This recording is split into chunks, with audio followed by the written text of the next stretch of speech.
दोस्तों, सर्दियों का मौसम शुरू हो चुका है। ऐसे में किडनी पेशेंट्स बहुत कंफ्यूज रहते हैं कि वो खाएं तो क्या खाएं और ना खाएं तो क्या ना खाएं। ऐसे में उन्हें विंटर्स में क्या खाना है ये पता होना बहुत ज़रूरी हो जाता है। तो आज की इस वीडियो में मैं आपको यही बताने वाला हूं। नमस्कार, भारत होम्योपैथी के यूट्यूब चैनल पर आपका स्वागत है। आज मैं आपको बताने वाला हूं किडनी फेलियर पेशेंट्स विंटर में क्या खा सकते हैं। किडनी फेलियर पेशेंट की डाइट काफ़ी स्ट्रिक्ट होती है, क्योंकि ना तो वो ज़्यादा पानी पी सकते हैं और ना ही वो ज़्यादा नमक खा सकते हैं और ना ही वो ज़्यादा मीठा खा सकते हैं, क्योंकि ये सारी चीज़ें उनके शरीर पर एडवर्स इफेक्ट डाल सकती हैं, उनकी किडनी के काम को बढ़ा सकती हैं। वैसे क्या आपको पता है, आपकी किडनी का एक काम आपकी बॉडी में मिनरल्स के लेवल को मेंटेन करना भी होता है।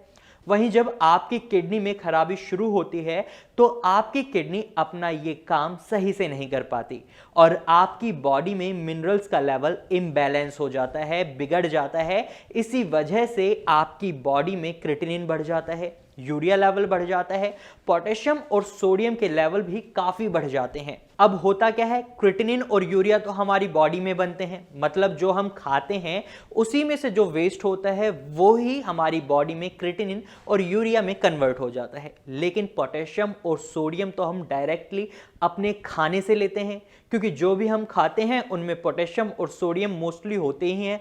थोड़ी बहुत अमाउंट्स चेंज होती हैं, किसी में कुछ ज़्यादा होता है तो किसी में कम होता है।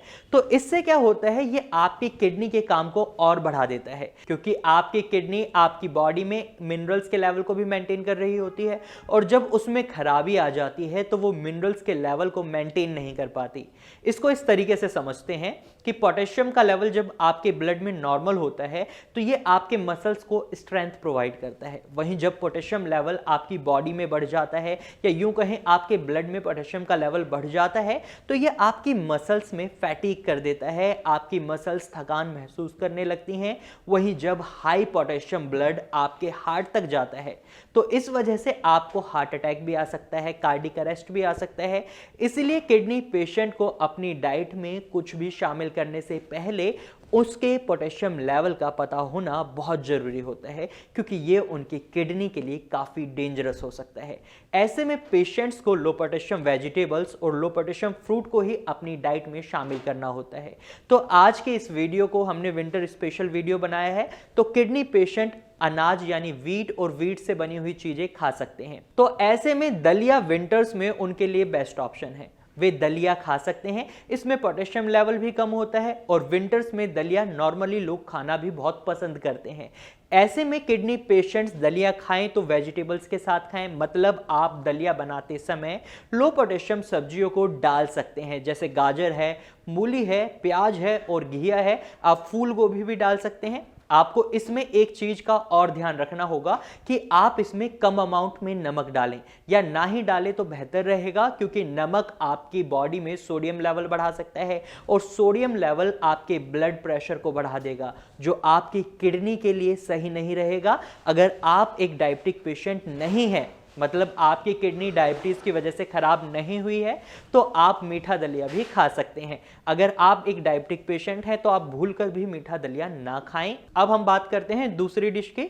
साथ ही किडनी पेशेंट सूजी से बना हुआ उपमा भी खा सकते हैं। उपमा विद वेजिटेबल्स, मतलब वही वेजिटेबल्स जो आप खा सकते हैं जो भी सब्जी पौधे पर लगी हो, जैसे घिया है, तोरई है, परवल है, फूल गोभी है। इनके साथ ही आप 3 रूटी वेजिटेबल्स भी खा सकते हैं, जैसे प्याज है, गाजर है और मूली है।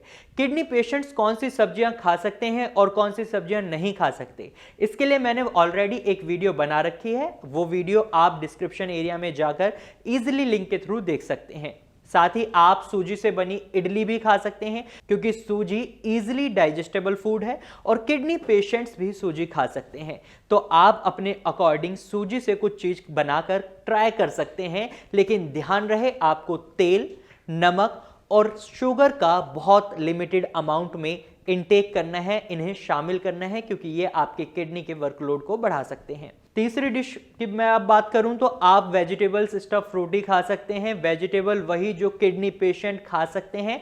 ये मैं बार बार इसलिए बोल रहा हूं क्योंकि अगर आप उन वेजिटेबल्स को ऐड कर लेते हैं जो आपको डॉक्टर ने अवॉइड करने के लिए बोला है तो ये आपकी किडनी पर और वर्कलोड बढ़ा देंगे और आपकी किडनी धीरे धीरे खराब होती चली जाएगी। जो धीरे धीरे किडनी आपकी खराब हो रही है उसकी स्पीड और तेज हो जाएगी, जो आपके लिए बहुत ही ज्यादा खतरनाक हो जाएगा। किडनी पेशेंट सेवइयां खा सकते हैं। सर्दियों में सेवइयां खाना बहुत लोग पसंद करते हैं, तो किडनी पेशेंट्स भी सेवइयां खा सकते हैं। आटे से बनी सेवइयां खा सकते हैं क्योंकि इसमें पोटेशियम की अमाउंट कम होती है। वहीं किडनी पेशेंट्स गाजर का हलवा भी खा सकते हैं। सर्दियों में गाजर का हलवा तो मोस्टली सभी का फेवरेट होता है। तो मैं आपको बता दूं, किडनी पेशेंट्स गाजर का हलवा खा सकते हैं, लेकिन कुछ बातों का उन्हें बहुत खास ध्यान रखना होगा। जैसे वो गाजर के हलवे में ना तो ड्राई फ्रूट्स डाल सकते हैं और ना ही वो शुगर डाल सकते हैं। अगर आपकी किडनी डायबिटीज की वजह से खराब हुई है तो आप गलती से भी शुगर ना डालें, क्योंकि आप शुगर डालेंगे तो ये आपके किडनी की परेशानी को और बढ़ा देगा। वहीं आप खोए का इस्तेमाल करते हैं तो आपको उसका भी ध्यान रखना होगा। एक लिमिटेड अमाउंट में ही आप खोए को यूज करें, क्योंकि खोए में काफी हाई अमाउंट प्रोटीन पाया जाता है जो आपकी किडनी के लिए खतरनाक होता है। और एक खास बात और जो आपको हमेशा ध्यान रखनी है, आप कुछ भी बनाते हैं तो आपको सब्जियों को लीचिंग प्रोसेस के बाद ही अपनी डाइट में शामिल करना है या अपनी डिशेज में शामिल करना है, क्योंकि लीचिंग प्रोसेस अगर आप नहीं करेंगे तो इससे उन सब्जियों में पोटेशियम लेवल और जो मिनरल्स लेवल है वो हाई बना रहेगा। आफ्टर लीचिंग प्रोसेस क्या होता है, उनके मिनरल्स लेवल डाउन हो जाते हैं, जो आपकी किडनी के लिए सही रहता है। और साथ ही कुछ भी खाने से पहले अपने डॉक्टर से एडवाइस जरूर ले लें, क्योंकि वो आपकी एक्चुअल सिचुएशन को जानते हैं, या फिर आप अपनी रिपोर्ट्स हमारे डॉक्टर के साथ भी शेयर कर सकते हैं।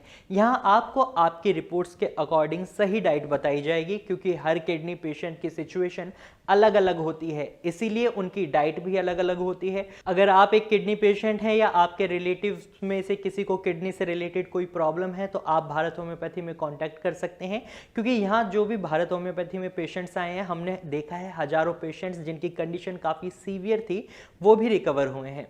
तो ऐसे में आप देर ना करें, भारत होम्योपैथी में कांटेक्ट कर सकते हैं, क्योंकि इस वक्त अगर आप हमारे पास आते हैं या हमसे संपर्क करते हैं तो यहाँ आपको फ्री ऑफ कॉस्ट कंसल्टेशन मिल रहा है। अगर आपको हमारी वीडियो अच्छी लगी है तो आप इसे लाइक करें। साथ ही अगर वीडियो से रिलेटेड कोई भी इंफॉर्मेशन आपको यूजफुल लगती है तो आप इसे अपने दोस्तों और रिश्तेदारों के साथ शेयर भी कर सकते हैं और हमारे चैनल को सब्सक्राइब करें। Thank you for watching.